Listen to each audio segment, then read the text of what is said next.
இயேசு கிறிஸ்துவின் நாமத்தினாலே இந்த காலை வேளையில கூடி வந்திருக்கிற உங்கள் ஒவ்வொருவரையும் அன்போடு கூட நான் வாழ்த்துகிறேன். இந்த நாளிலும் தேவனுடைய மகிமையின் கரம் நம் ஒவ்வொருவர் மேலும் இருக்கிறது. அவருடைய கரத்தின் கிரியைகளாய் நாம் இருக்கிறோம். அவருடைய கரத்துக்குள் நாம் இருக்கிறோம் என்பதில் எந்த சந்தேகமும் இல்லை. அவருடைய கரத்துக்குள்ள இருக்கிற நம்மை ஒருவனும் ஒரு காலும் பறித்து கொள்ள முடியாது. உங்களுடைய எந்த விதமான உங்களுடைய ஆவிக்குரிய, உங்களுடைய சரீர பிரகாரமான எந்த ஆசீர்வாதங்களையும் யாரும் அதை பறித்து கொள்ள முடியாது. கர்த்தர் உங்களோடு இருக்கிறார். இன்றைக்கு கூட ஒரு வார்த்தை, ஒரு பழைய ஏற்பாட்டுல தான் அவருடைய வாக்குத்தத்தங்களும் அவருடைய ஆசீர்வாதங்களும் கிறிஸ்துவுக்குள் ஆம் என்றும் ஆமேன் என்றும் இருக்கிறதை நம்ம அறிந்திருக்கிறோம். ஒரு ஆசீர்வாதம் இன்னைக்கு காலை வேளையில உங்க ஒவ்வொருவருக்கும் சொல்லும்படியாய் ஆவியானவர் என் இருதயத்தில் ஏவினபடியினால அந்த வார்த்தையை நான் சொல்லுகிறேன். இது ஒவ்வொரு நாளும் உங்க நேம சொல்லி இந்த இந்த ஆசீர்வாதத்தை நம்ம சுதந்தரித்துக் கொள்ள முடியும். ஆதியாகமம் 49ஆம் அதிகாரம் அந்த 22ஆம் வசனத்துல இருந்து யோசேப்புக்கு சொன்ன ஆசீர்வாதங்களை தேவன் இந்த காலை வேளையில நம் ஒவ்வொருவருக்கும் அந்த ஆசீர்வாதம் நம்மேல் வரும்படிக்கு தேவன் விரும்புகிறதை நான் பார்க்கிறேன், வாசிக்கிறேன். ஆதியாகமம் 49ஆம் அதிகாரம் 22ஆம் வசனத்துல இருந்து.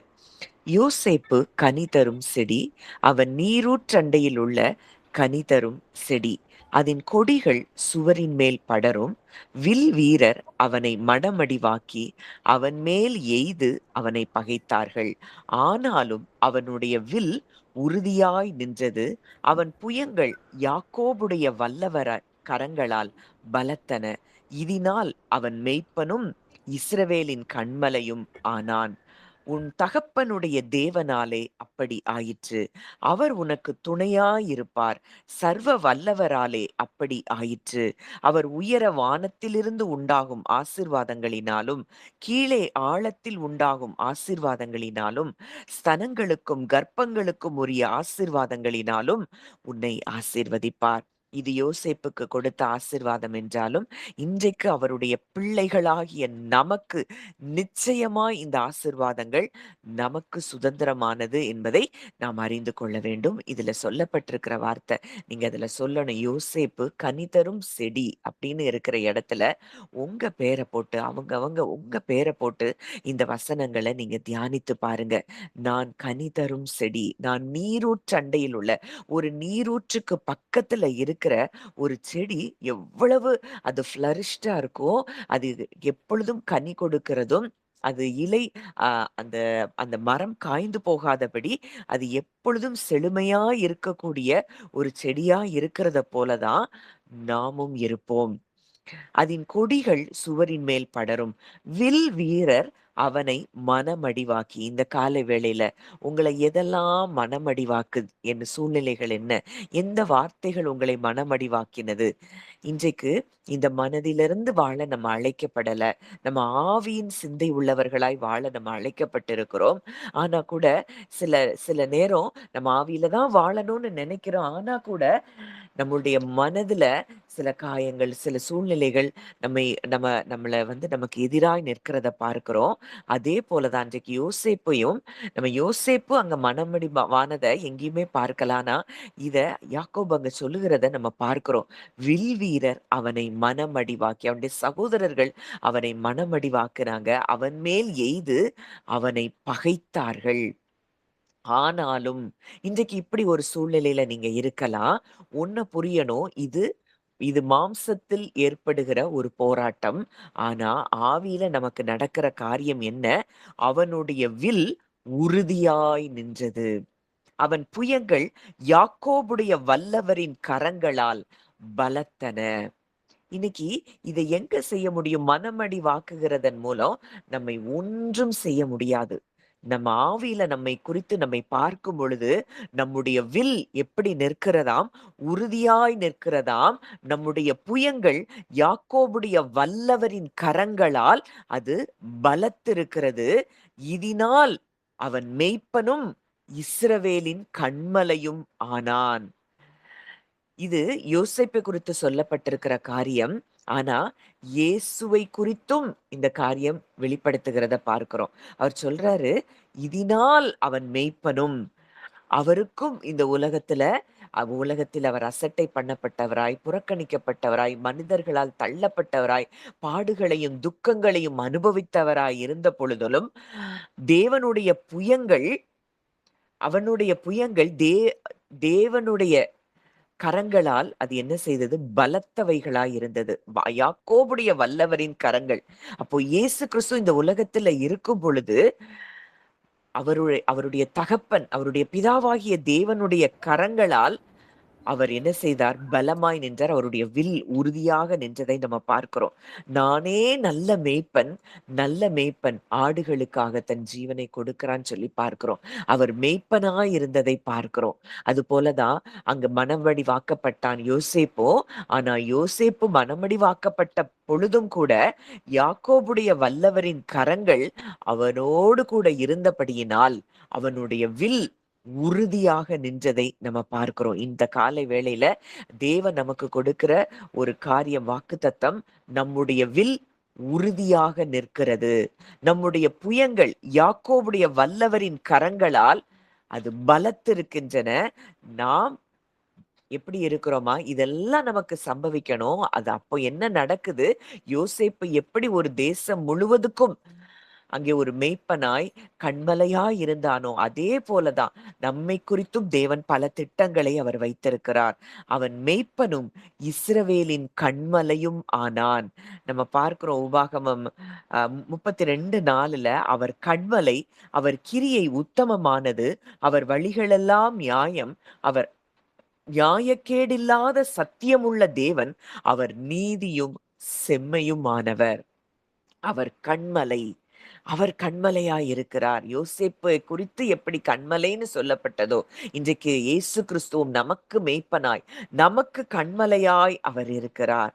அவர் கிரியை உத்தமமானது, அவர் வழிகள் எல்லாம் நியாயம், அவர் நியாயக்கேடு இல்லாத சத்தியமுள்ள தேவன், அவர் நீதியும் செம்மையுமானவர். இன்றைக்கு உங்களுடைய நீதியை வெளிச்சத்தை போல, உங்களுடைய நியாயத்தை பட்ட பகலை போல விளங்க பண்ணுகிற ஒரு நல்ல தகப்பனாய் அவர் நம்மோடு கூட இருக்கிறார்.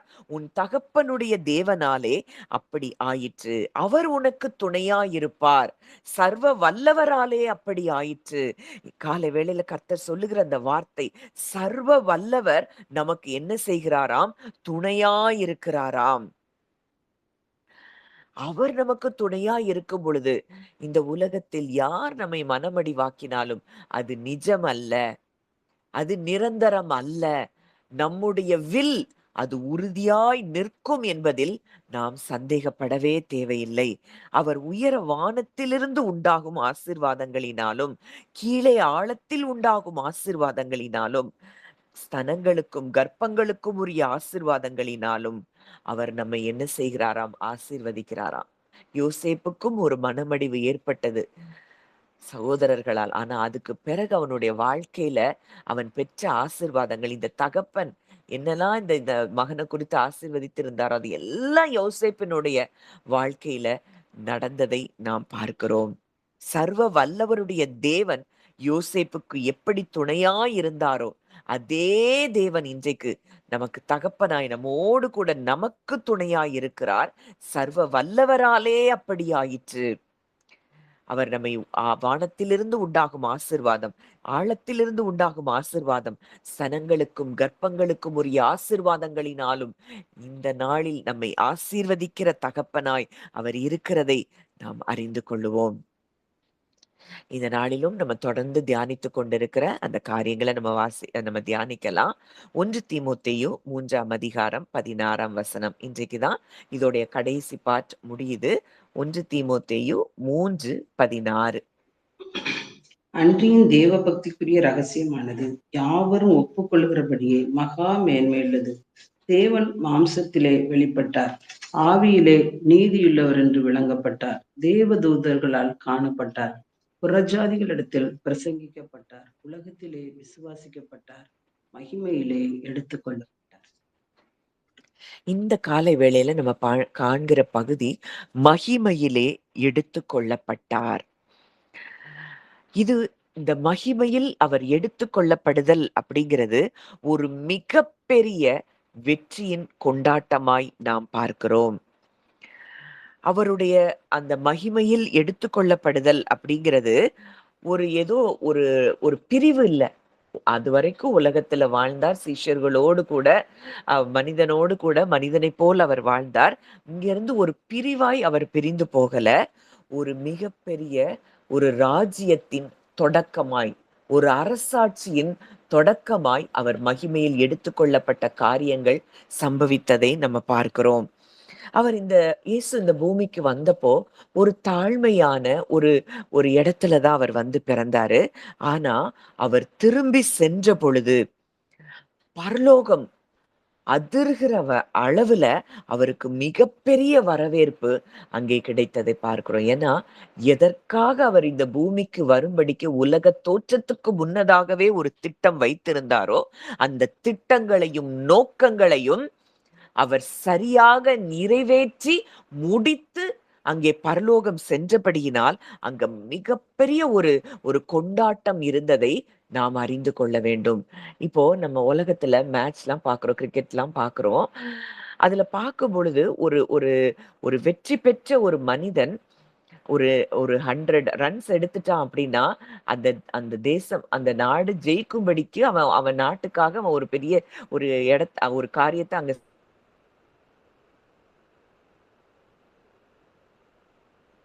அந்த வீரனுக்காக எழும்பி கைத்தட்டி வரவேற்கிறத நம்ம பார்க்கிறோம். அதே போலதான் அதைவிட மேன்மையான பல மடங்கு மேன்மையான காரியத்தை இந்த முழு மனுக்குலத்துக்கும் செய்தவராய், வெற்றி பெற்றவராய் அவர் விண்ணுலகத்திற்கு திரும்பி இருக்கும் பொழுது அந்த பரலோகம் எவ்வளவு தூரம் அவரை வரவேற்றிருக்கும். வாசிக்கலாம். சங்கீதம் 24:7. சங்கீதம் 24:7.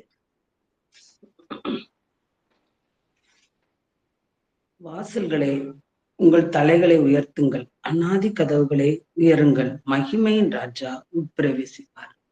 வாசல்களே உங்கள் தலைகளை உயர்த்துங்கள், அநாதி கதவுகளே உயருங்கள், மகிமையின் ராஜா உட்பிரவேசிப்பார். இன்றைக்கு மகிமையின் ராஜாவாய் அவர் பரலோகத்திற்குள் உட்பிரவேசித்திருக்கிறார். ஒண்ணு நல்லா புரியணும். இன்றைக்கு நம்முடைய போராட்டங்கள்ல நாம் தனிமையாய் இருப்பதை நாம் என்ன செய்ய வேண்டாம், நினைக்கவே வேண்டாம். மரணத்தை வென்ற அந்த மகிமையின் ராஜா இன்றைக்கு நமக்காக இருக்கிறார், நமக்கு துணையாக இருக்கிறார், நம்மோடு கூட இருக்கிறார், நமக்குள் அவர் வாழ்ந்து கொண்டிருக்கிறார். இன்றைக்கு எந்த விதத்திலும் எந்த போராட்டங்களும் எந்த சூழ்நிலைகளும் நம்மை மேற்கொள்ள முடியாது.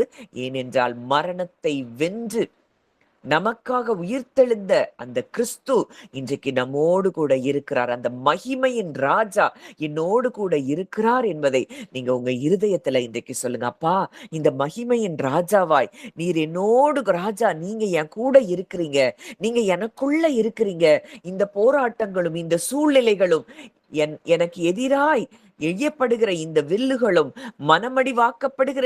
என்னை மனமடிவாக்குகின்ற இந்த வில், இது ஒன்றும் என்னை செய்ய முடியாது. என்னுடைய வில் இது உறுதியாய் நிற்கும் என்பதை இந்த காலை வேளையில உங்க மனதில இருந்து நீங்க சொல்ல சொல்ல சொல்ல உங்களுக்கு உள்ள ஒரு நம்பிக்கையும் விசுவாசமும் உண்டாகிறதை நீங்கள் பார்க்க முடியும். இயேசு பரலோகத்துக்கு ஏறி போனது ஏதோ ஒரு சாதாரண விஷயம் அல்ல. முழு தேசத்தையும், முழு இந்த ராஜ்யத்தையும் உலகத்தையும் ஆளும்படிக்கு ஒரு அதிகாரத்தை பெற்றவராய் அவர் என்ன செய்திருக்கிறார்? இன்று பரலோகத்தில் அவர் வீற்றிருக்கிறார், பிதாவின் வலது பாரிசத்தில் வீற்றிருக்கிறார். நமக்காகவே அவர் ஒவ்வொரு நிமிடமும் பரிந்து பேசிக் கொண்டிருக்கிறார். வாசிக்கலாம். மார்க்கு 16ஆம் அதிகாரம் 19ஆம் வசனம். மார்க்கு 16:19.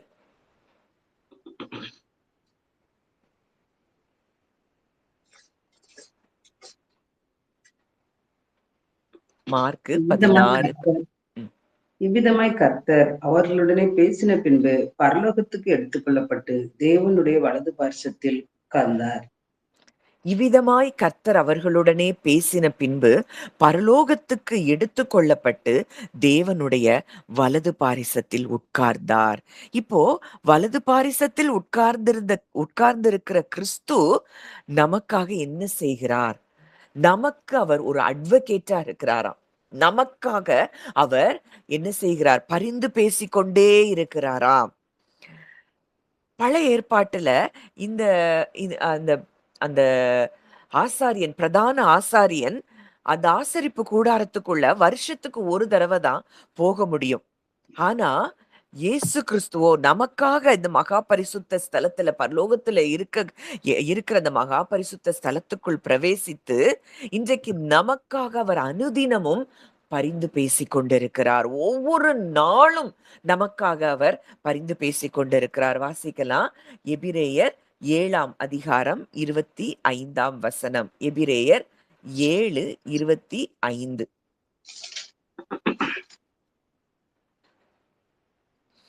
மேலும் நமது மூலமாய் தேவனிடத்தில் சேர்கிறவர்களுக்காக வேண்டுதல் செய்யும்படி அவர் எப்பொழுதும் உயிரோடு இருக்கிறவராகையால் அவர்களை முற்றுமுடிய ரட்சிக்க வல்லவராயிருக்கிறார். அவர் தமது மூலமாய் தேவனிடத்தில் சேருகிறவர்களுக்காக வேண்டுதல் செய்யும்படிக்கு அவர் எப்பொழுதும் உயிரோடு இருக்கிறவராகையால் அவர்களை முற்றுமுடிய ரட்சிக்க வல்லவராயும் இருக்கிறார். ஒண்ணு புரியணும். இன்னைக்கு நம்முடைய ஜெபம் மாத்திரம் அல்ல, நம்முடைய மூத்த சகோதரனாயிருக்கிற இயேசு கிறிஸ்து இன்றைக்கு நமக்காக அவர் பிரதான ஆசாரியனாய் இருந்து தமது மூலமாய் தேவனிடத்தில் சேருகிறவர்களுக்காக வேண்டுதல் செய்யும்படிக்கு நமக்காக அவர் வேண்டுதல் செய்து கொண்டிருக்கிறார். இதை எவ்வளவு தூரம் நம்ம உணர்கிறோம்?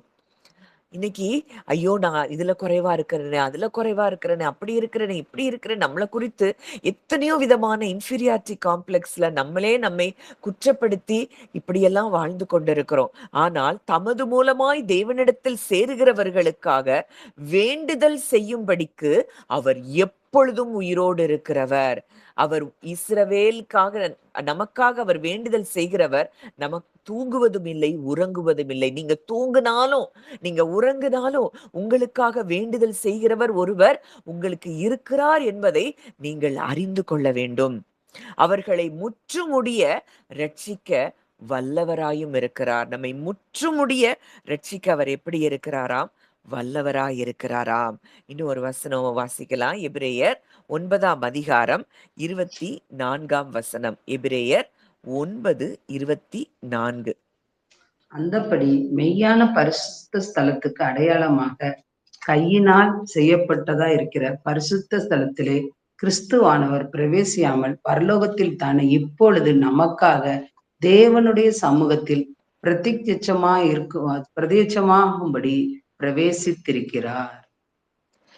பழைய ஏற்பாட்டின் காலத்துல ஆசிரியர்கள் கையினால் செய்யப்பட்டதா இருக்கிற அந்த பரிசுத்த ஸ்தலத்துக்குள்ளதான் பிரவேசித்தாங்க. ஆனால் இன்றைக்கு நமக்காக கையினால் செய்யப்பட்டதா இருக்கிற பரிசுத்த ஸ்தலத்திலே கிறிஸ்துவானவர் பிரவேசியாமல் பரலோகத்திலே தானே இப்பொழுது நமக்காக தேவனுடைய சமூகத்தில் பிரத்யட்சமாகும்படி பிரவேசித்திருக்கிறார். நமக்காக அவர் மகிமையில் எடுத்துக்கொள்ளப்பட்ட காரியங்கள் மிகப்பெரிய ஒரு முழு மனுக்குலத்துக்கும் ஒரு மிகப்பெரிய நன்மைகளை தரக்கூடிய காரியம். அவர் நமக்காக அவர் பரலோகத்துல இப்பொழுது பிரவேசித்து தேவனுடைய சமூகத்தில் பிரத்யட்சமாகும்படி அவர் என்ன செய்திருக்கிறாராம்? பிரவேசித்திருக்கிறாராம். இன்னைக்கு நம்ம எதை குறித்து நம்ம பயப்படணும், கவலைப்படணும்? இன்னைக்கு நம்முடைய வாழ்க்கையின் சூழல்கள், போராட்டங்கள், குழப்பங்கள் இது எல்லாம் நமக்குரியதாய் நம்ம பார்க்கிறதுனாலதான் நம்ம கவலைப்படுறோம். இது எல்லாம் அவருக்குரியது. நமக்காக ஒருவர் வேண்டுதல் செய்து கொண்டிருக்கிறார். என் பிள்ளை இந்த இடத்துல அவ கஷ்டப்படுறா, என் பிள்ளை இந்த இடத்துல நீங்க நிறைய நேரங்கள்ல பாப்பீங்க, நீங்க சோர்ந்து போயிருக்கிற நேரங்கள்ல எல்லாம் எப்படியாவது ஆண்டவர் வார்த்தையை அனுப்பி உங்களை தேற்றுகிறத நீங்க பார்த்திருப்பீங்க. காரணம், இந்த அட்வொகேட் நமக்கு இருக்கிறதுனாலதான், இவர் நமக்காக பரிந்து பேசி கொண்டு இருக்கிறதுனாலதான் நமக்கு தேவையான வார்த்தைகளையும் நமக்கு தேவையான மனிதர்களையும் சமயத்திற்கு ஏற்ற வார்த்தையை சொல்லும்படிக்கு தேவன் சில கல்விமான்களை நமக்காக அனுப்புகிறார் என்றால் அது தேவன் நமக்காக பரிந்து பேசிக் கொண்டிருக்கிறதன் விளைவை நம்ம என்றைக்காவது உணர்ந்திருக்கிறோமா?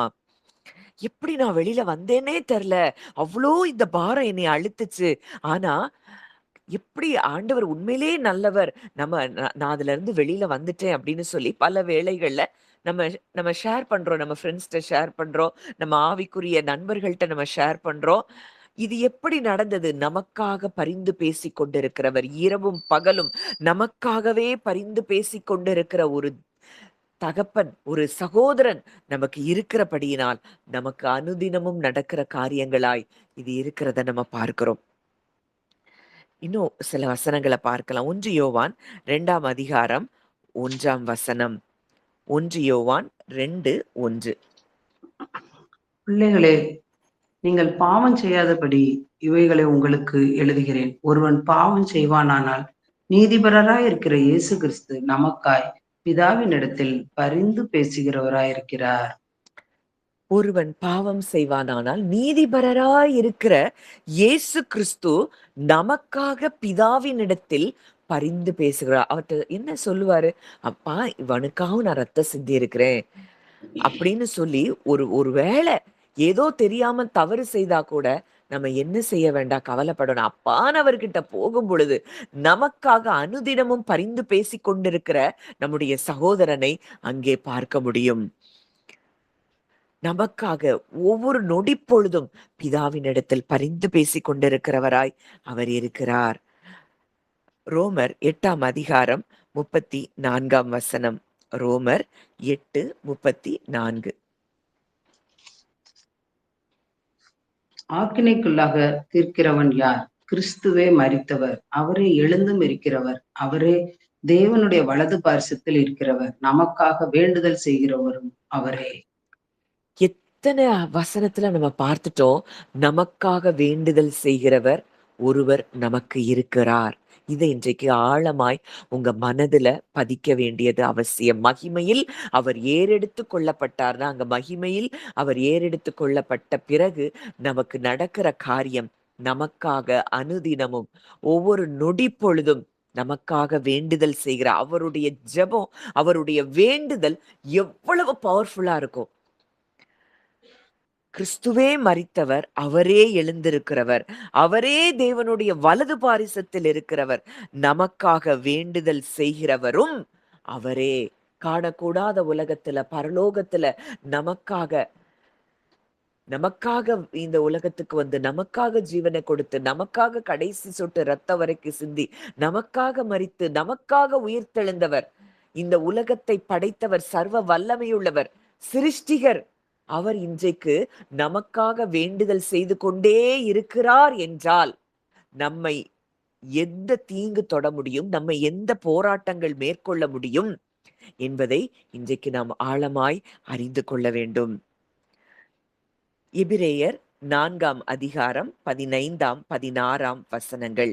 எபிரேயர் 4:15, 16. நமக்காக நம்முடைய பலவீனங்களை குறித்து பரிதபிக்க கூடாத பிரதான ஆசாரியர் நமக்கிராமல் எல்லா விதத்திலும் நம்மை போல சோதிக்கப்பட்டும் பாவம் இல்லாதவராய் இருக்கிற பிரதான ஆசாரியரே நமக்கு இருக்கிறார்.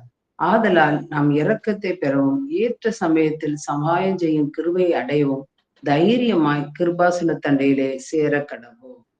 நம்முடைய பலவீனங்களை குறித்து பரிதபிக்க கூடாத பிரதான ஆசாரியர் நமக்கு இராமல், நமக்கு இருக்கிற பலவீனங்களை குறிச்சு பரிதபிக்கிற பிரதான ஆசாரியராய் அவர் நமக்கு இல்ல.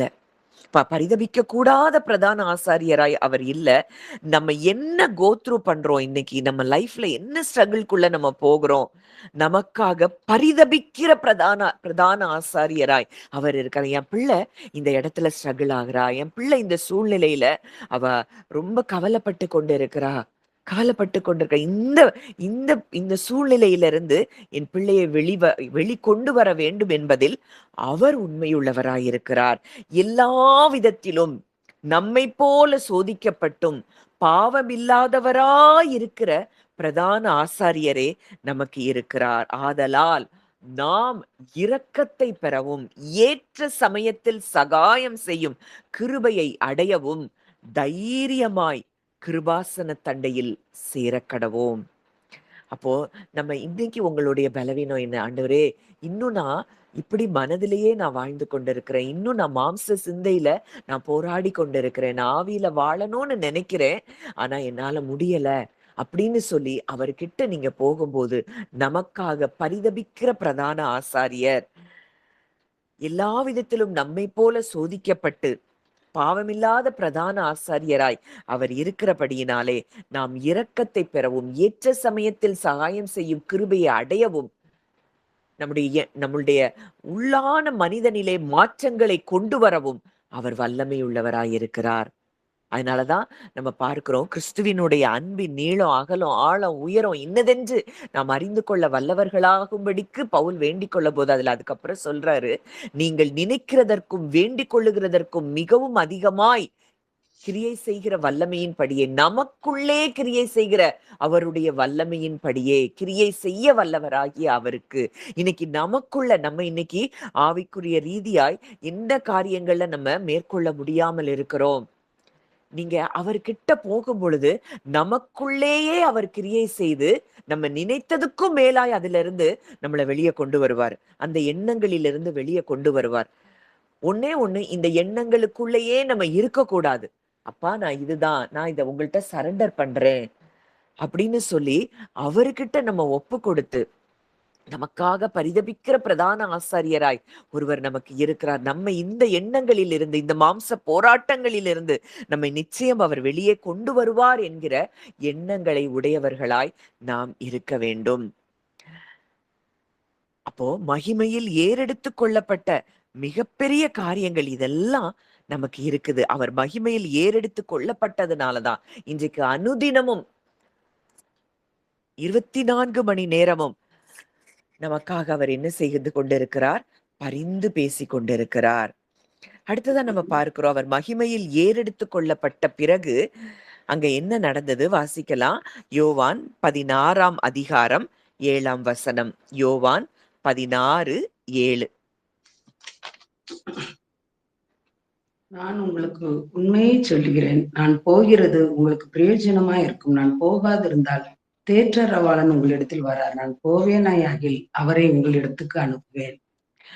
எதற்கு அவர் மகிமையில் ஏறெடுத்து கொள்ளப்பட்ட பிறகு, அது வரைக்கும் பரிசுத்த ஆவியானவர் பழைய ஏற்பாட்டுல எல்லாம் பார்க்கிறோம், அங்கங்க அப்பப்ப பரிசுத்த ஆவியானவர் வந்து போனதை நம்ம பார்க்கிறோம். அப்போ அங்க இயேசு சொல்றாரு, நான் போகிறது உங்களுக்கு பிரயோஜனமாயிருக்கும். நான் போகாதிருந்தால் தேற்றரவாளன் உங்களிடத்தில் வரார். நான் போவேனே ஆகில் அவரை உங்களிடத்திற்கு அனுப்புவேன். நான் போறேன்னா அவரை உங்கள்கிட்ட என்ன செய்வேன்? அனுப்புவேன். அப்போ பரிசுத்த ஆவியானவருடைய வருகைக்கு காரணமாக அமைந்ததே அவர் மகிமையில் ஏறெடுத்து கொள்ளப்பட்டதுதான், ஏற்றுக்கொள்ளப்பட்டது. அவர் ஒரு சரீரத்துக்குள்ள அடங்கிராம, அவர் உலகத்துல இருந்தப்போ ஒரு சரீரத்துல இருந்தார், சீஷர்களோடு கூட வாழ்ந்தார். ஆனா இன்றைக்கு உலகம் எங்கிலும் இருக்கிற கோடிக்கணக்கான அவரை நம்புகிற விசுவாசிகளுடைய இருதயத்துல வாசம் செய்கிறதற்கு வழி அமைத்து கொடுத்ததே அவர் மகிமையில் ஏறெடுத்து கொள்ளப்பட்ட பிறகு நடந்த காரியமாயிருக்கிறது. இன்னைக்கு நம்ம கூட இயேசு இருக்கிறார்னு சொல்றதை விட, இன்றைக்கு அவர் நம்முடைய சுவாசத்திலே கலந்திருக்கிறார், நம்முடைய ஜீவனிலே அவர் கலந்திருக்கிறார். இன்றைக்கு நம்மளுடைய நம்ம பார்க்கிறோம், கர்த்தரோடு இசைந்திருக்கிறவன் அவரோட கூட ஒரே ஆவியா இருக்கிறான். இன்றைக்கு நம்மோடு அவர் ஒன்றாக கலக்கும்படிக்கு அவர் மகிமையில் ஏறெடுத்து கொள்ளப்பட்டதை நாம் பார்க்கிறோம். அடுத்ததான் நம்ம பார்க்கிறோம், அவர் எப்படி மகிமையில் ஏறெடுத்து கொள்ளப்பட்டாரோ அதே போல அவர் மறுபடியும் திரும்ப வருவார் என்பதுதான் கிறிஸ்தவ விசுவாசத்தின் ஒரு மிகப்பெரிய ஒரு காரியமாய் இருக்கிறது. வாசிக்கலாம். அப்போஸ்தலர் 1ஆம் அதிகாரம் 11ஆம் வசனம். அப்போஸ்தலர் 1:11.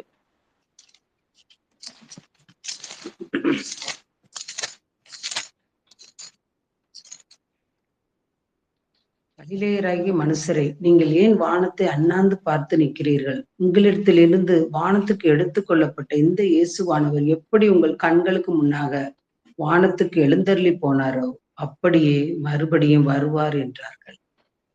நீங்கள் ஏன் வானத்தை அண்ணாந்து பார்த்து நிற்கிறீர்கள்? உங்களிடத்தினின்று வானத்துக்கு எடுத்துக்கொள்ளப்பட்ட இந்த இயேசுவானவர் எப்படி உங்கள் கண்களுக்கு முன்பாக வானத்துக்கு எழுந்தருளி போனாரோ அப்படியே மறுபடியும் வருவார் என்றார்கள். இதுதான் சிலுவை அப்படிங்கிறது அவர் நமக்காக செலுத்தின பலியை நம்ம பார்க்கிறோம். உயிர்த்தெழுதல் அவர் நமக்காக பெற்ற வெற்றியாய் நம்ம பார்க்கிறோம். மகிமையில் எடுத்துக்கொள்ளப்படுதல் அப்படிங்கிறது அவர் இன்றைக்கும் ஆளுகை செய்து கொண்டிருக்கிறார் என்பதை நம்ம பார்க்கிறோம். மறுபடியும் அவர் திரும்ப வந்து இந்த பூமியிலே அவர் ஆளுகை செய்வார் என்பதை இந்த காரியம் நமக்கு சொல்லுகிறத பார்க்கிறோம். எப்படி அவர் எடுத்துக்கொள்ளப்பட்டாரோ அப்படியே திரும்ப வருவார். நிச்சயமாய் அவர் வருவார் என்பது நிச்சயம். இந்த பூமிக்கு வந்து அவர் ஆளுகை செய்வது நிச்சயம். அதற்கு முன்பதாக தேவ புத்திரர்கள் இந்த பூமியில எழும்ப வேண்டும் என்பதுதான் முழு பரலோகத்தின் திட்டம், தேவனுடைய திட்டமாய் இருக்கிறதை நம்ம அறிந்து கொள்ளணும். இந்த காலகட்டத்துல நம்மை அதற்காகத்தான் தேவன் என்ன செய்திருக்கிறார்? தெரிந்தெடுத்திருக்கிறார், உருவாக்கி கொண்டிருக்கிறார், நம்மை புடமிட்டு கொண்டிருக்கிறார். பல காரியங்களை நமக்குள்ளே அவர் செய்து கொண்டிருக்கிறார்னா நாம் தேவ புத்திரர்களாய் எழும்பும்படி எந்த விதத்திலையும் தன்னலம் இல்லாத, சுயநலம் இல்லாத, உண்மையாகவே கிறிஸ்துவை வெளிப்படுத்துகிறவர்களாய், மற்றவர்களுக்காக உண்மையாக வேண்டுதல் செய்கிறவர்களாய், ஒரு எந்த விதத்திலையும் பேருக்கோ புகழுக்கோ பணத்துக்கோ இல்லாதபடிக்கு கிறிஸ்துவை உண்மையாய் அறிவிக்க வேண்டும் என்கிற வாஞ்சை உடையவர்களாய், கிறிஸ்துவை உண்மையாய் வெளிப்படுத்த வேண்டும் என்கிற வாஞ்சை உள்ள தேவ புத்திரர்கள் இந்த உலகம் எங்கும் எழும்பக்கூடிய நாட்களாய் இந்த நாட்கள் இருக்கிறது. கர்த்தர் அதற்குத்தான் நம்மையும் இந்த இடத்துல அவர் கூட்டி சேர்த்திருக்கிறார் என்பதை நான் விசுவாசிக்கிறேன். இப்போ அந்த 1 தீமோத்தேயு 3:16 பார்க்கிறோம். அந்த மறைந்திருந்த தேவ ரகசியம் யுகா யுகமாய் தேவனை காணவோ அவரோடு இணையவோ மக்கள் பல வழிகளை தேடிட்டே இருந்தாங்க. ஆனா தேவன் தாமே இறங்கி வந்து மனிதனோடு இணைந்ததுதான் அது மிகப்பெரிய ரகசியம். மக்கள் தேவனை அடையும்படிக்கு, தேவனை காணும்படிக்கு என்னெல்லாமோ வழிகளை தேடுறாங்க. நிறைய மக்களை பார்க்கிறோம். அவரை தேடுறதுக்கு தங்களை வருத்தி கொள்றாங்க, தங்களுடைய சரீரத்தை வருத்தி கொள்றாங்க. அவர் நன்மை செய்யணும்னா நிறைய நம்ம அவங்களுடைய சரீரத்தை வருத்தி எப்படியாவது தேவனை பார்க்கணும் அப்படின்லாம் முயற்சி பண்ணுகிற எத்தனையோ பேர் இருக்கும் பொழுது, இன்றைக்கு ஜீவனுள்ள உயிருள்ள ஒரே தேவன் நமக்கு இருக்கிறார். அவரே இறங்கி வந்து மனிதனோடு இணைந்ததுதான் அந்த மிகப்பெரிய ரகசியம். வாசிக்கலாம். கொலோசையர் 1:26-27. இதுதான் அந்த ரகசியம். தேவ பக்தியின் ரகசியம் இதுதான். கொலோசையர் 1:26-27 வாசிக்கலாம். உங்கள் பொருட்டு தேவனால் எனக்கு அளிக்கப்பட்ட உத்தியோகத்தின்படியே நான் அந்த சபைக்கு ஊழியக்காரனானேன். புறஜாதிக்குள்ளே விளங்கின இந்த ரகசியத்தில் உள்ள மகிமையின் ஐஸ்வர்யம் இன்னதென்று தேவன் தம்முடைய பரிசுத்தவான்களுக்கு தெரியப்படுத்த சித்தமானார். கிறிஸ்துவானவர் மகிமையின் நம்பிக்கையாக உங்களுக்கு இருப்பதே அந்த ரகசியம். ஆதி காலங்களுக்கும் அதுக்கு முந்தின வசனம் பார்க்கிறோம். தலைமுறை தலைமுறைகளுக்கும் மறைவாயிருந்து இப்பொழுது அவருடைய பரிசுத்தவான்களுக்கு வெளியாக்கப்பட்ட ரகசியமாகிய தேவ வசனத்தை பூரணமாய் தெரியப்படுத்துகிறதற்கு உங்கள் பொருட்டு தேவனால் எனக்கு அளிக்கப்பட்ட உத்தியோகத்தின்படியே நான் அந்த சபைக்கு ஊழியக்காரனானேன். ஆதி முதல் தலைமுறை தலைமுறைக்கும் மறைவாயிருந்த ஒரு ரகசியம் இப்பொழுது பரிசுத்தவான்களுக்கு வெளியாக்கப்பட்ட ரகசியம்னு பவுல் எழுதுகிறார். அந்த ரகசியத்தை, தேவ வசனத்தை பூரணமாய் தெரியப்படுத்துகிறதற்கு தான் நான் ஊழியக்காரனானேன். அது என்ன ரகசியம்?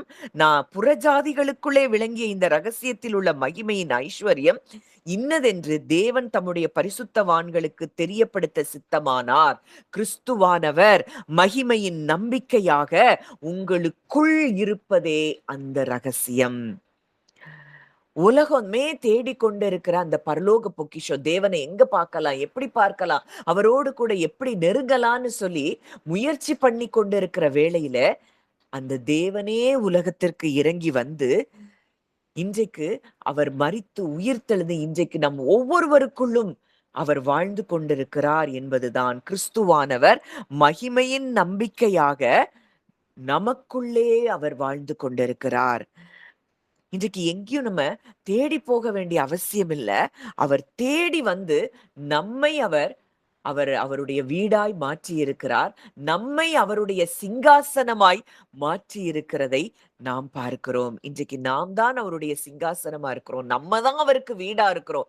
இன்றைக்கு நம்ம எங்கேயும் அவரை தேடி போக வேண்டியதில்லை. இந்த கிறிஸ்துவை சுமந்து செல்லுகிறவர்கள் கூடுகிற இடம் சபையாய் இருக்கிறது. இந்த ஞானத்தை பெற்றவர்கள், கிறிஸ்து எனக்குள்ளே இருக்கிறார். இன்றைக்கு எனக்குள்ளே இருக்கிற கிறிஸ்துவை நான் வெளிப்படுத்துகிறவளாய் இருக்கிறேன். அந்த கிறிஸ்துவுக்குள்ள நாம் பரிபூர்ணம் உள்ளவளாய் இருக்கிறேன் என்கிற ஞானத்தை அடைந்தவர்கள் கூடுகிற இடம்தான் கிறிஸ்துவினுடைய சரீரமாகிய சபை. இன்னைக்கு நம்ம தான் அவருடைய அவயவமாய் இருக்கிறோம். அவர் தங்குகிற ஆலயமாய் இருக்கிறோம். அவர் அமர்ந்திருக்கிற சிங்காசனமாய் நாம் இருக்கிறோம்.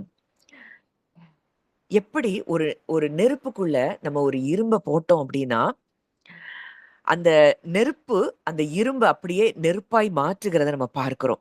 அதுபோலதான் கிறிஸ்துவின் சுபாவம் நமக்குள்ள வெளிப்படுவதுதான் தேவ பக்தி.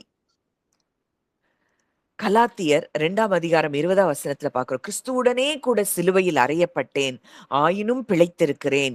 இனி நான் அல்ல, கிறிஸ்துவே எனக்குள் பிழைத்திருக்கிறார். கிறிஸ்துவே எனக்குள் பிழைத்திருக்கிறார். இனி நமக்கு இருக்கக்கூடிய கோபம், கவலை, நமக்கு இருக்கக்கூடிய எல்லா பலவீனங்கள், இது எதுவுமே நம்முடைய அடையாளம் அல்ல. நமக்குள்ள இருக்கக்கூடிய அந்த கிறிஸ்துவினுடைய அன்பு, அமைதி, அவருடைய வல்லமை, இதுதான் நம்முடைய புதிய அடையாளமாய் இருக்கிறதை நாம் பார்க்கிறோம். நம்ம ஏதோ முயற்சி செஞ்சு, நன்மை செஞ்சு, நம்ம கிரியை செஞ்சு நம்ம மாறல. இன்றைக்கு அவர் நம்மை மாற்றி கொண்டிருக்கிறார். அனுதினமும் நமக்குள்ளே அவர் என்ன செய்கிறாராம்? கிரியை செய்து கொண்டிருக்கிறார். பழைய ஏற்பாட்டுல தேவன் ஒரு குறிப்பிட்ட இடத்துல இருந்தார்.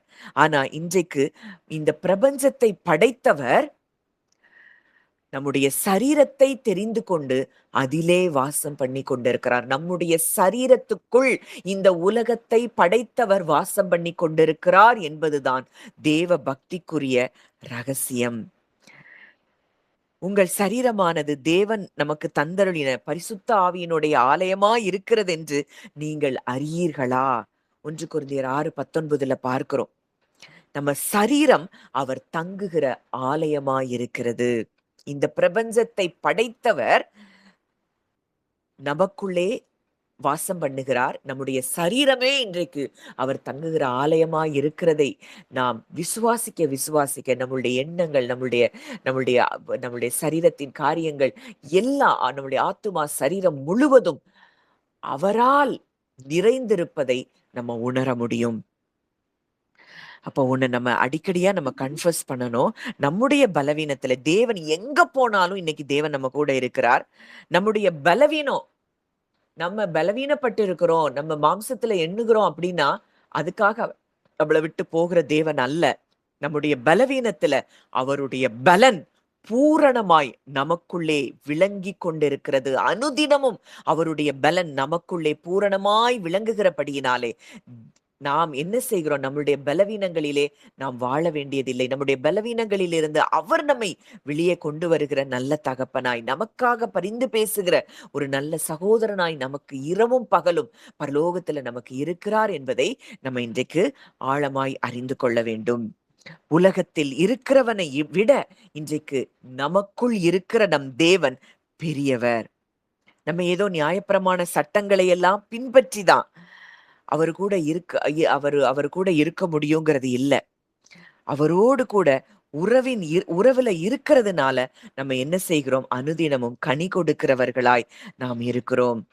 நமக்குள்ளே இருக்கக்கூடிய இந்த மகிமையின் நிச்சயத்தை நாம் அறிந்து கொள்ளணும். பரலோக வாழ்க்கையின் இன்றைக்கு இந்த பூமியிலே நாம் அனுபவிக்கும்படிக்கு இன்றைக்கு கிறிஸ்து நமக்குள்ளே வாசம் செய்து கொண்டிருக்கிறார்.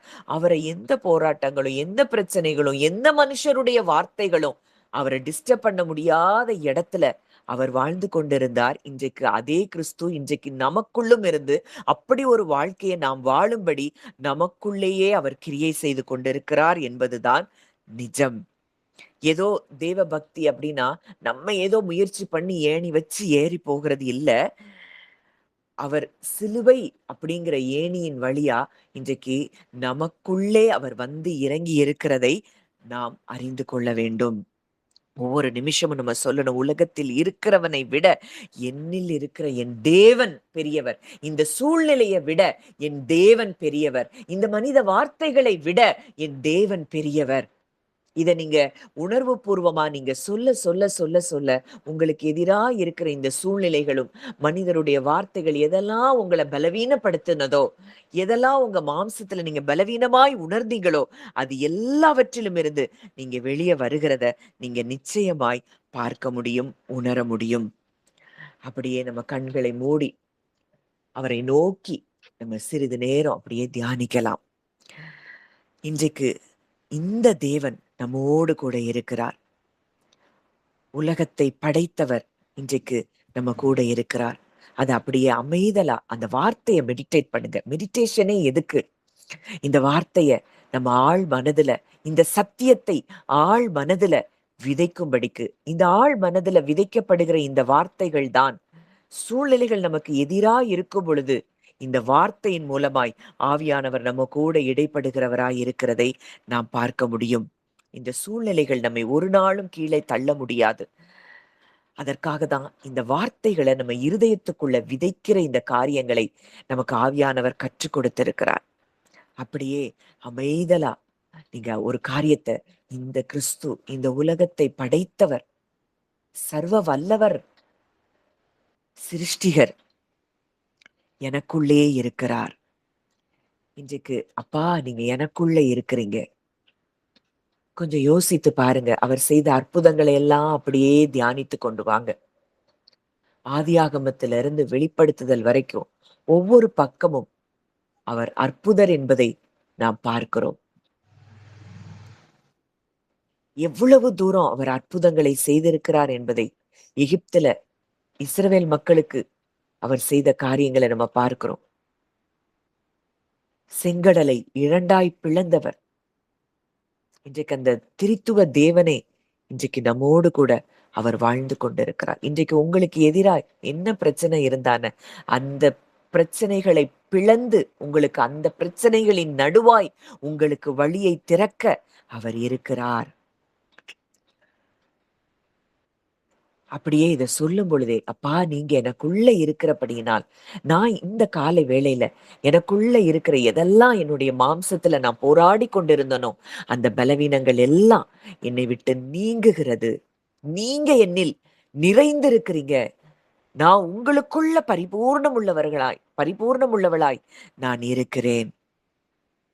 என்னுடைய எல்லா கவலைகள், பயங்கள், கலக்கங்கள், வில் வீரர்கள் என்னை மனமடிவாக்கினார்கள். அந்த மனமடிவுகள் எல்லாவற்றையும் உங்ககிட்ட நான் கொடுக்கிறேன்ப்பா. உங்ககிட்ட நான் கொடுக்கிறேன். நீர் சர்வ வல்லமை உள்ளவர். சர்வ வல்லவராலே அப்படி ஆயிற்று. இன்றைக்கு உங்களுடைய வில் உறுதியாய் அவர் நிற்க பண்ணுகிறதை நீங்க பாருங்க. உங்களுடைய நீதி வெளிச்சத்தை போல, உங்களுடைய நியாயம் பட்ட பகலை போல விளங்க பண்ணுகிறவர் உங்களுடனே கூட இருக்கிறார். இத உணர உணர நான் தான் தேவன் வாழும் ஆலயம் அப்படிங்கிறத நீங்க புரிந்து கொள்ள ஆரம்பிப்பீங்க. இன்றைக்கு அப்படியே இந்த வசனத்தை நீங்க உற்று நோக்கி பாருங்க. இன்றைக்கு இயேசு கிறிஸ்து வானாதி வானங்கள்ல, உன்னதத்துல, பரலோகத்துல ஒரு மகத்துவமான ஒரு சிங்காசனத்துல அவர் உட்கார்ந்து இருக்கிறார். அந்த வசனத்தை அப்படியே நீங்க அதை மெடிடேட் பண்ணுங்க.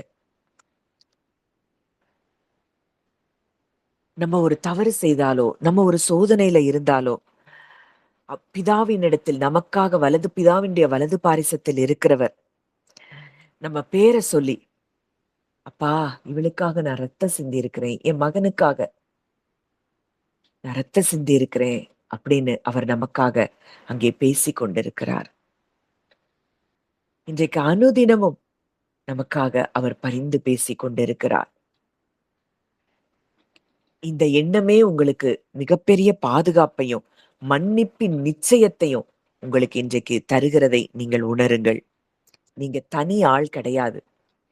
இன்றைக்கு அந்த கிறிஸ்து பரலோகத்தில் இருந்து இறங்கினவர், பரலோகத்தில் இருக்கிறவர். இன்றைக்கு அப்படித்தான் இன்றைக்கு உங்களுக்குள் இருக்கிறார். அவர் பரலோகத்தில் இருக்கிறார். இன்னைக்கு நம்ம தனி ஆளு கிடையாது. நமக்காகவே எப்பொழுதும் பேசிக் கொண்டிருக்கிற ஒரு மூத்த சகோதரன், பிரதான ஆசாரியன் நமக்கு இருக்கிறார் அப்படிங்கிறத நீங்க உணர ஆரம்பிங்க. நம்முடைய சுய முயற்சியினால இல்ல, நம்ம கிருபையினால நம்ம என்ன செய்கிறோம்? அனுதினமும் நம்ம மாறிக்கொண்டிருக்கிறோம். அப்படியே உங்க இருதயம் நம்ம ஏற்கனவே தியானித்தபடி ஒரு இரும்பு துண்ட போல இருக்கிறத பாருங்க. ஒரு அயன். அவருடைய அன்பு தேவன் பட்சிக்கிற அக்கினியா இருக்கிறாரேன்னு பாக்குறோம். அவருடைய நேசம் அக்கினி தள்ளலாம். அப்படிதான் அவருடைய அன்பு இருக்குது. அந்த அன்புக்குள்ள உங்க இருதயம் இருக்குது. அந்த இரும்பு தானாய் அது சிவக்க முடியாது. அது நெருப்புக்குள்ள இருக்கும்போது நெருப்பின் தன்மைய அது பெற்றுக்கொள்ளுது. அது போல இயேசுவே, அந்த அன்பின் அக்கினிக்குள்ள நான் இருக்கிறேன். அந்த அன்பின் அக்கினிக்குள்ள, பரிபூரணமான அந்த அன்பின் அக்கினிக்குள்ள நான் இருக்கிறேன். நல்ல மேய்ப்பன் ஆடுகளுக்காக தன் ஜீவனை கொடுக்கிறான். எனக்காக ஜீவனை கொடுத்த அன்பு, அந்த அன்பின் அக்கினிக்குள்ள நான் இருக்கிறேன். இன்றைக்கு ஒன்றும் என்னை தொட முடியாது. எந்த சத்ருவும் என்னுடைய ஆவிக்குரிய வாழ்க்கையில முன்னேற்றத்தை தடுக்க முடியாது. என்னுடைய உலக ஆசீர்வாதங்களை தடுக்க முடியாது. ஏன்னா நான் அவருடைய அன்பின் அக்கினிக்குள்ள இருக்கிறேன். நான் அதை செய்யக்கூடாது, இதை செய்யக்கூடாதுன்னு இன்றைக்கு நம்ம போராடுகிறத விட இந்த அன்பின் அக்கினிக்குள்ள நம்ம இருக்கிறோங்கிற இந்த உணர்வே நம்முடைய எண்ணங்களையும் இயல்புகளையும் சுபாவங்களையும் அது மாற்றக்கூடியதா இருக்கிறதை நம்ம பார்க்கிறோம். அப்பா, நீங்க என் மேல அன்பு, பூரணமான அன்பு, பூரண அன்பு பயத்தை புறம்பே தள்ளும்னு சொல்லி பார்க்கிறோம். இன்றைக்கு இந்த பயத்தின் நிமித்தம் தான் பல காரியங்கள் நமக்கு உள்ள வருது. கோபம் வருது, எரிச்சல் வருது, கசப்பு வருது, வெறுப்பு வருது. ஏன்னா அவருடைய அன்பை நாம் பூரணமாக உணர முடியாத எல்லா இடத்திலும் அங்க பயம் இருக்கு. இன்றைக்கு ஒன்றை உணரணும். நமக்காகவே அவர் இந்த உலகத்துக்கு வந்து, நமக்காகவே மரித்து, நமக்காகவே உயிர்த்தெழுந்து, இன்றைக்கு நமக்காகவே உன்னதத்துல பிதாவினுடைய வலது பாரிசத்தில் இரவும் பகலும் பரிந்து பேசிக் கொண்டிருக்கிறார் என்றால், இந்த அன்பின் அக்கினிக்குள்ள நான் இருக்கிறேன், இந்த அன்பின் அக்கினிக்குள்ள நான் இருக்கிறேங்கிறத நீங்க உணர ஆரம்பிங்க. ஒரு பெரிய விடுதலைய இன்றைக்கு நீங்க உங்க ஆத்துமாவில உணர முடியும். அப்பா, உங்க அன்பின் அக்கினிக்குள்ள நான் இருக்கிறேப்பா. என்னை இந்த உலகம் தொட முடியாது. உலகத்தின் நபர்களுடைய எந்த வார்த்தைகளும் என்னைய தொட முடியாது. இந்த உலகத்தில் எனக்கு ஏற்பட்ட எந்த பிரச்சனைகளும் போராட்டங்களும் என்னைய தொட முடியாது. ஏன்னா சூழ்நிலைகளை அடக்குகிற தேவன், காற்றையும் கடலையும் அதட்டுகிற தேவன் நீர் எனக்குள்ளே இருக்கிறீரப்பா. உங்க அன்பின் அக்கினிக்குள்ள நான் இருக்கிறேன். அது அப்படியே நம்ம உணர்வோமா? ஒண்ணு சொல்லுங்க, உலகத்தில் இருக்கிறவனிலும் என்னில் இருக்கிற என் தேவன் பெரியவர். இதை இந்த நாள் முழுவதும் நம்முடைய வாழ்க்கையின் ஒவ்வொரு நாளும் அனுதினமும் நம்ம அடிக்கடி இந்த வசனத்தை நம்ம தியானித்து கொண்டே இருக்கணும். என்ன வேலை செஞ்சாலும் சரி, அப்பா, இந்த உலகத்தில் இருக்கிறவனை விட என்னில் இருக்கிற என் தேவன் நீர் பெரியவர். நம்ம சாப்பிடும் போதும், உட்காரும் போதும், எழும்பும் போதும் இந்த வார்த்தையை நம்ம சொல்லிக்கொண்டே இருக்கும் பொழுதே இந்த இந்த வார்த்தை நம்முடைய ஆழ் மனதுக்குள்ள போய் நம்ம எதிர்கொண்ட எந்த பிரச்சனையையும் எதிர்கொள்ளுகிற மகா பெரிய வல்லமைய நமக்குள்ள அது உருவாக்கும். சொல்லுங்க, அப்பா, இந்த உலகத்தில் இருக்கிறவனிலும் என்னில் இருக்கிற என் தேவன் பெரியவர். இந்த உலகத்தை ஆளுகை செய்கிறவர் எனக்குள் இருக்கிறார். இனி உலகம் என்னை ஆளுகை செய்ய முடியாது அப்படின்னு சொல்லி அத அத உங்க இருதயத்துல, ஆழ் மனதுல நீங்க அப்படியே சொல்லிக்கொண்டே இருங்க. அப்பா, உலகத்தில் இருக்கிறவனிலும் என்னில் இருக்கிற என் தேவன் பெரியவர். யாரும் என்னைய மனமடிவாக்க முடியாது. ஏன்னா அவர்களையும் ஆளுகை செய்கிறவர் நீர் என்னோடு கூட இருக்கிறீர். என் நீதியை வெளிச்சத்தை போல, நியாயத்தை பட்டப்பகலை போல விளங்க பண்ணுகிற நல்ல தகப்பன் என்னோடு கூட இருக்கிறீர். இன்றைக்கு அவர்களையும் நேசிக்கிற தேவன் என்னோடு இருக்கிறீர். அப்பா, அவர்களுக்குள்ள கிறிஸ்துவை பார்க்கக்கூடிய ஒரு கிருபைய எங்களுக்கு நீர் தந்திருக்கிறீர் அப்பா. இன்றைக்கு அந்த பிரச்சனைகள், உங்களுக்கு ஏற்பட்ட பிரச்சனைகள், மன வலிகள், எல்லாத்தையும் இந்த அன்புக்குள்ள நீங்க இருக்கிறீங்க. இது உங்களை தொட முடியாது. இந்த அக்கினிக்குள்ள நீங்க இருக்கும் பொழுது உலகத்தின் எந்த காரியங்களும் இந்த அக்கினிக்கு பக்கத்துல வர முடியாது. இந்த அக்கினியின் அன்புக்குள்ள நீங்க இருக்கிறத அப்படியே உணர உணர உணர உணர உணர உணர இந்த உலகம் உங்களுக்கு அது அது அது அந்த மனது, நம்முடைய மனதில் தோன்றுகிற எண்ணங்கள், இது எல்லாம் மாயையாக தெரிய ஆரம்பிக்கும். அப்பா, இந்த இடத்த நீங்க எனக்கு ஆயத்தப்படுத்தி இருக்கிறீங்க. அப்படியே நீங்க சொல்லுங்க, ஆண்டவருக்கு நன்றி சொல்ல ஆரம்பிங்க. இன்னைக்கு நான் எதை குறித்தும் கலங்க மாட்டேன். ஏன்னா மகிமையின் ராஜா எனக்குள்ளே இருக்கிறார், எனக்குள் வாசம் செய்கிறார். உலகத்தில் இருக்கிறவனை விட என்னில் வாசம் செய்கிற என் தேவன் பெரியவர், வல்லமை உள்ளவர், சர்வ வல்லமை உள்ளவர். எனக்காக அவர் எல்லாவற்றையும் செய்து முடிக்கிறவர். இது அப்படியே உங்க இருதயத்துல ஒவ்வொரு நாளும் அனுதினமும் இதை நம்ம பிராக்டிஸ் பண்ணிக்கொண்டே இருப்போம். சூழ்நிலைகள் எல்லாம் அதை அவர் பார்த்துக்கிடுவார். அது எப்படி மாறணும், உங்களுக்காக அவர் எதை செய்யணும், அவருடைய சித்தத்தை உங்க வாழ்க்கையில எப்படி நடத்தணும், இது எல்லாவற்றையும் அவர் பிளான் பண்ணி இருக்கிறார். உங்களை குறித்ததான அவருடைய நினைவுகள் அது தீமைக்கு அல்ல, அது சமாதானத்துக்கு ஏதுவான எண்ணங்களாகத்தான் அவைகள் இருக்கின்றன என்பதை நீங்க அறிந்து கொள்ளணும். உங்களை குறிச்சு அவர் நினைவுகளை வைத்திருக்கிறார். நீங்க உங்களை குறிச்சு நினைக்கிற நினைவுகளை விட அவர் உங்களை வைத்து நினைத்திருக்கிற நினைவுகள் அது பெரிது. இன்னைக்கு மகிமையின் நம்பிக்கையாக உங்களுக்குள்ளே இருக்கிற கிறிஸ்து உங்களை குறித்து வைத்திருக்கிற எண்ணங்கள் பெரிது, திட்டங்கள் பெரிது. இந்த அன்பின் அக்கினிக்குள்ள நீங்க இருக்கிறீங்க. இன்னைக்கு உலகம் உங்க பக்கத்துல வர முடியாது. அடிக்கடியா இதை உங்க மனதுல கொண்டு வந்து நீங்க தியானித்து கொண்டே இருக்கும் பொழுது இன்றைக்கு தேவனுடைய பிள்ளைகள் என்கிற அந்த ஸ்தானத்தை நம்ம உறுதியாய் நம்ம மனது நம்ப ஆரம்பிக்கும். நம்ம மனதுதான் இப்ப நம்பணும். ஆவியில நம்ம உண்மையா அவருடைய பிள்ளைகளா இருக்கிறோங்கிறத ஆவியானவர் நமக்கு சாட்சி கொடுத்து கொண்டே இருக்கிறார். ஆனா மனதுல இன்றைக்கு இதை நம்பும்படியாய் இந்த தியானத்தை, வார்த்தையின் தியானத்தை நம்ம பண்ணி கொண்டு இருக்கிறோம். சொல்லுங்க, அப்பா, நீங்க எனக்குள்ள இருக்கிறீங்க. உங்க அன்பின் அக்கினிக்குள்ள நான் இருக்கிறேன். என் குடும்பம் உங்க அன்பின் அக்கினிக்குள்ள இருக்குது. எங்களை தொட எந்த வல்லமைக்கும் அதிகாரம் இல்லை. என்னுடைய வில் இன்றைக்கு உறுதியாய் நிற்கிறதை நான் பார்க்கிறேன். யோசேப்புக்கு சொல்லப்பட்ட ஆசீர்வாதங்கள் இன்றைக்கு எனக்கும் என் சந்ததிகளுக்கும் உரியதாய் மாறுகிறது. கனிதரும் செடிகளாய் நாங்கள் இருக்கிறோம். நீரூற்றண்டையில் உள்ள கனிதரும் செடிகளாய் நாங்கள் இருக்கிறோம். இன்றைக்கு உலகம் எங்களை குறித்து சொல்லுகிறது நாங்க கிடையாது. நீங்க எங்களை குறித்து என்ன சொல்றீங்களோ அதுதான் நாங்கள், உண்மையான நிஜமாய் இருக்கிற நாங்கள். எங்களுடைய புயங்கள் யாக்கோபின் வல்லவருடைய கரங்களால் அது பலத்திருக்கிறது. அவரே, நீரே எங்களுக்கு துணையாய் இருக்கிறீர். நீர் எங்களுக்கு துணையாய் இருக்கிறதை எங்க வாழ்க்கையில ஒவ்வொரு நொடி பொழுதும் நாங்கள் உணர்கிறோம் அப்பா.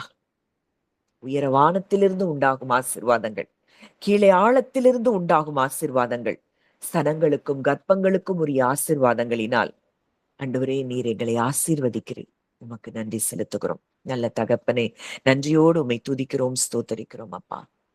மகிமையில் நீர் ஆண்டவரே ஏற்றுக்கொள்ளப்பட்ட ஒரு விஷயம் எங்களுக்கு எவ்வளவு பெரிய நன்மைகளை இன்றைக்கு தந்திருக்கிறது என்பதை நாங்கள் தியானித்திருக்கிறோம். தகப்பனே, இந்த 1 தீமோத்தேயு 3:16 மூலம் எத்தனையோ சத்தியங்களை நீங்க எங்களுக்கு கற்றுக் கொடுத்தீங்கப்பா. நன்றி செலுத்துகிறோம். வந்த ஒவ்வொருவருக்குள்ளும் இந்த வார்த்தைகள் துனித்து கொண்டே இருக்கட்டும்.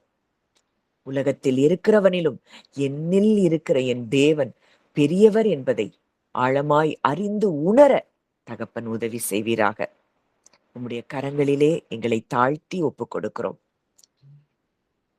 காத்துக்கொள்ளும், வழி நடத்தும். இயேசுவின் மூலம் கேட்கிறோம் ஜீவனுள்ள நல்ல பிதாவே. ஆமேன், ஆமேன்.